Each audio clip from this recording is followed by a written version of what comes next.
I want to welcome our second guest. She's an AfroLatina, a community leader, a fearless advocate for environmental and racial issues. Please help me to welcome Aura Vasquez.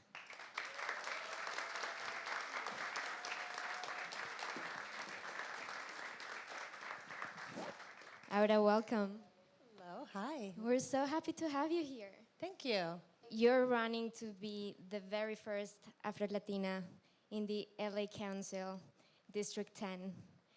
I'm the first woman, also. That's super important to note. First woman. What inspired you to pursue this goal, and what are you hoping to contribute to this community?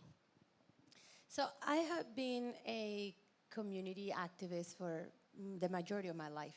My first ever action that I took was when I was 11. I saw a science show back home in Colombia, and I was so shocked and moved, even at such a young age, learning about global warming then, that I went to my principal and I asked her about what she was doing about global warming.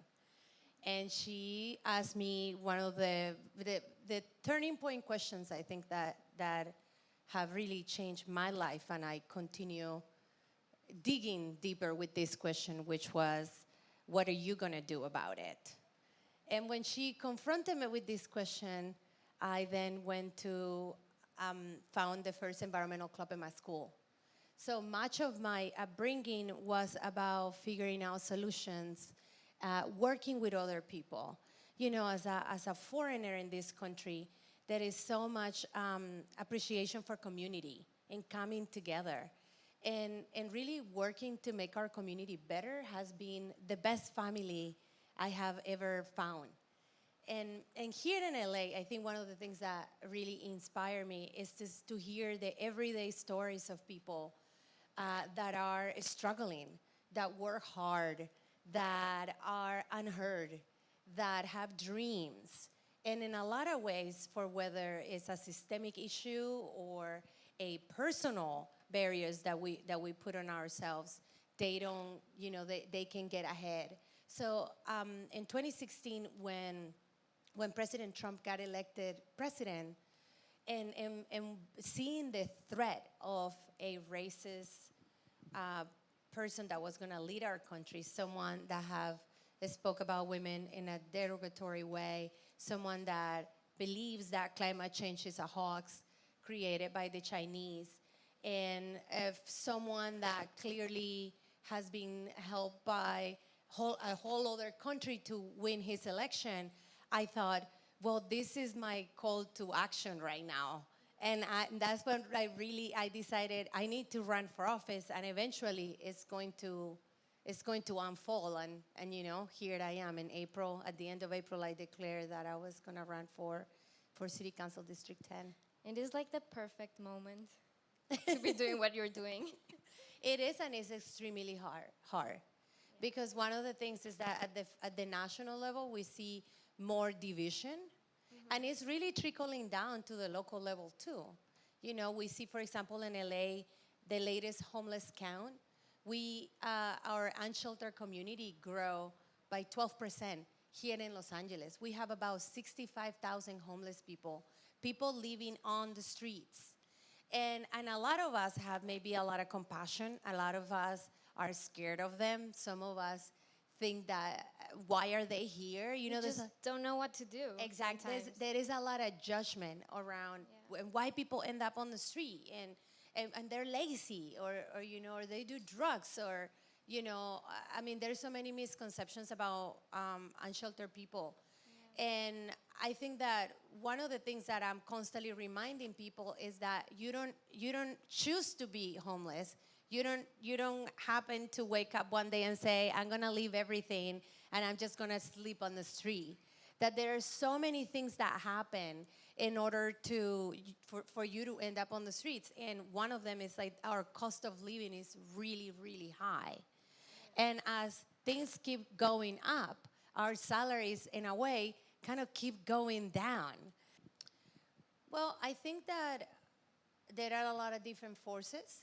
I think that the fossil fuel industry has done a really good job creating a lot of division among us, thinking that if we switch to a much more renewable energy portfolio, we're going to lose, power, that we're going to end up in the dark, and we don't want to be in the dark for sure.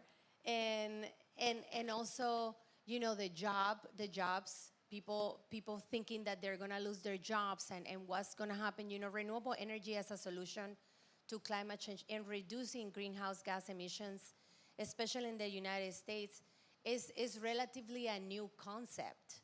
And I think nationally they introduced a Green New Deal that didn't go anywhere, because even as a vision, this country is not ready to take on such incredible challenge.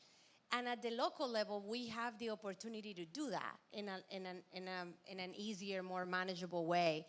And when I was commissioner for the Department of Water and Power, that was one of my main goals, to push LA, to get LA to be 100% renewables in a way that will benefit those people that are most affected by climate change, which are often African Americans and Latinos, because we live in the most polluted areas of the city. And oftentimes, low-income communities live next to gas plants or coal plants, because sadly, a lot of our own people don't vote. They're not very involved. They see the environment as a last thing. They have other more important pressing issues that they think affect them. But let me tell you, Latinos have one of the highest asthma rates in the country. So this is already affecting us. And the lack of action is affecting us even more. So for me, even now as a candidate for city council, it's so important to make sure that the people most affected are benefited first. So what's your advice for people here in the audience and people who are watching us? What can you do in your home, at work? Yeah. What are those little actions that at the end of the day matter? The first thing that we need to do is really decolonize our minds. We need to really change our attitude towards climate change, and we need to take it seriously. We need to see it as a value that we want to live up to, not just something that we maybe do or don't do, or somebody else has to do and not me. Biking to work, taking the bus. And a lot of other cities in Los Angeles, it's a lot easier to do those things. You go to New York, you hop on the train, it's all good, nobody cares.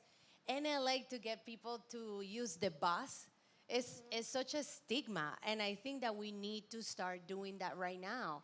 We need to have more water tolerant plants. If you can buy an electrical vehicle, you should be driving an EV car, And I think that most importantly, we should all try to work together so that we can really tackle this issue, because the time is now. Yeah, 100%. The time is now, people. So I think we're ready to take questions from the audience. Is anyone? My name is Giovanna Healy. I have a nonprofit organization that provides education and resources to single parents. Our population is mostly Hispanic, Latino, and African American. As a mother also of a biracial child, racial profiling by law enforcement has been always a concern. So as a candidate for city council, what additional public safety measures do you propose to reduce racial profiling? Thank you for your question. I think one thing that is really important from law enforcement in the training that they take, and I think a lot of us have been outspoken about this. The training is to target and to make sure that you defeat the target. And I think that attitude is inhumane. I think that police, of course, are there to defend us and to protect us, and a lot of them come to situations that can be quite dangerous, but not all situations are dangerous. And I think that racial profiling is happening in this city every day, all the time. And I think our police force needs to learn more about implicit bias. And implicit bias meaning they need to learn their own blind spots. And because profiling is something that you learn. It's a perception that you have. It's not like it's not like 1 + 1 is 2. You know, not all people of color are criminals, and not all all Latinos are rapists. That's not how it is. And sadly, in a lot of our communities, in communities of color, there's higher violence, but also there's higher profiling. So I think learning about implicit bias and requiring the police to be trained on and a skill on this aspect, I think it can start changing not just the results of profiling, but the culture of our police enforcement. My name is Danae Amaya. I'm also a commissioner and a public servant for the city of Los Angeles. And I firsthand have seen the lack of representation we have in our leadership roles and minimal opportunities created for women of color. If elected as city council, how do you plan to create more opportunities for women of color who seek interest in the field of local government? So how to bring about more inclusion in a city where the majority of the residents are people of color? Don't you think that is an irony that in our city council we only have 2 women representing in a 15 people council? Is unheard of. Yeah, it's crazy. It's really wrong. And I think in a lot of ways it has a lot to do because for a lot of us people of color and women, of course, we always told that we kind of need to wait our turn. You know, you have to wait, and you can't be exactly, and you can't be too outspoken, and don't wear too much color because this is not how it is here. You know, and these are and I hear a lot of you laughing and nodding because it's true. This is 2019 and this is happening, where in a lot of ways our political system and our you know, like our city system is designed for white older men, and the way they dress and the way they think and the way that they behave. And I think we all need to become disruptors. All of you need to also become disruptors with me, and that's how we're gonna change the culture. As a councilwoman, I'm committed to bring more of the voices of my very diverse district. My district is so diverse. It's majority Latino, then African American, white. It's incredible. And I think that they're the ones that need to represent us in all of the city services. We need to reevaluate how do we appoint people, for example, to public office, where we see